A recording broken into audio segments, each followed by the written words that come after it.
So we have a new poll out from ABC and Ipsos, and this is on our new president, Joe Biden. Take a look at this. Early indications show honeymoon period for Biden administration. President Joe Biden is held in high regard by most Americans in a new poll. So, let me give you some specifics. They asked about a lot of the executive orders that he did on day one. And the results are, perhaps what you guys would expect them to be, but I don't think if you asked your average apolitical American, I don't think that they would get this.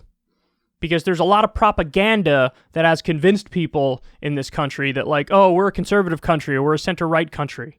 When the fact of the matter is, we're pretty solidly left on the actual issues. So on the issue of reversing the travel ban that targeted some Muslim and African countries, 55% of the country agrees with that. On ending the construction of the southern border wall, which is another thing that Biden did. Apparently I didn't even know that Trump was really building the wall. I thought he was just bluffing, but apparently he was using some funds that were allocated for a different part of the government, and he reallocated them to build the wall. So he found a way to start building some portions of that border wall, but Biden basically called that off. And again, 55% of the country agrees with stopping building that wall. The exclusion of non-citizens from the U.S. Census. That's another thing that Trump did, and Biden reversed it. 56% of the country agrees with Biden on that. An effort to dismantle DACA. So, Trump administration was doing that. They're screwing the dreamers, and Biden reversed that. 65% of the country agrees with Biden on that. Getting back into the World Health Organization, of which Trump began the process of getting us out. 65% agree with Biden on that. Expanding non-discrimination protections to include our LGBTQ brothers and sisters. 83% of the country agrees with Biden on that. A mask mandate on federal property. 81% of the country agrees with Biden on that. When it comes to COVID, probably one of the most important issues, if not the most important issue of the day. 69% of the country agrees with Biden's response to COVID thus far. And on the issue of his ability to unify the country, 57% support him on that. When it comes to how he's handling the transition, 67% of Americans support him on that. So in other words, listen, every issue they polled was majority support for Biden, which means it was against Trump. And here's an interesting fact. So 67%, like I just said, approve of how Biden's handling the transition. Trump was nearly 30 points lower on the exact same issue in 2016. Isn't that amazing? Nearly 30 points lower. So it's really interesting. Trump is an interesting case study because he is a president who polled uniquely poorly through his whole time in office. I don't think he ever cracked 50% approval rating. I don't think he ever did. Now, but funny enough, until just recently, when he sort of egged on the diet coup at the Capitol Hill, he also had a floor that was higher than other presidents. So he had the most steady approval rating that sort of oscillated between 30% and 42%. Like he was always right in that range, always around like the 40% number.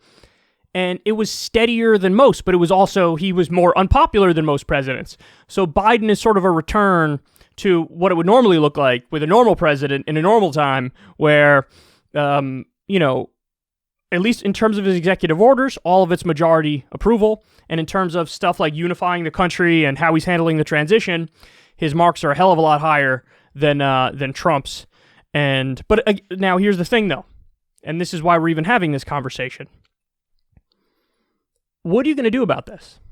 So if you have 57% of the country that agrees with your ability to unify the country, if you have 69% of the country that agrees with your response on COVID, if 67% approves of how you're handling the transition, how are you going to take the fact that you're popular and harness that towards positive ends?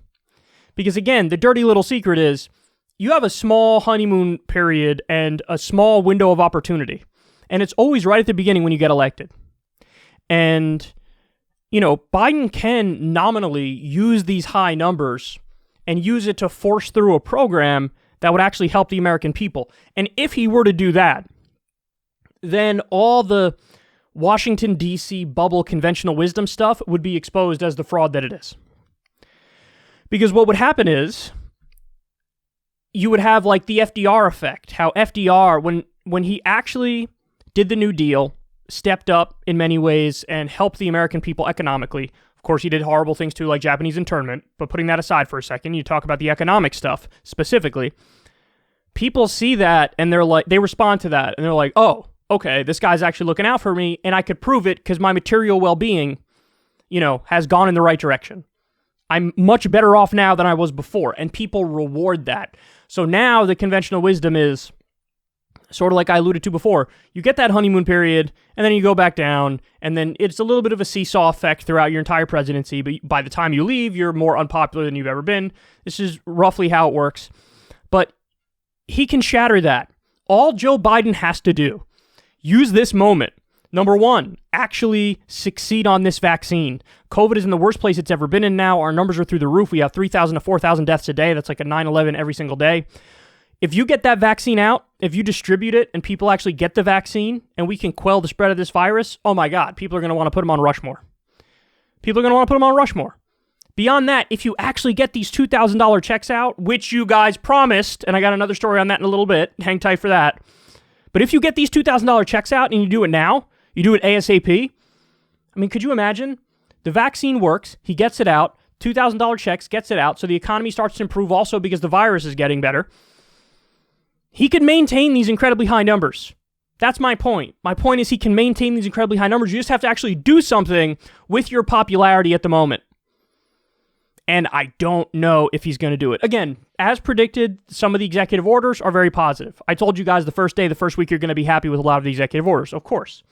He's just reversing a lot of the worst of the Trump era shit. But can he hang on to these numbers? And the way to hang on to these numbers is to actually do something for the American people. So listen, we reserve judgment, we wait and see, but, listen, expect the worst, hope for the best. That's my general approach to all this.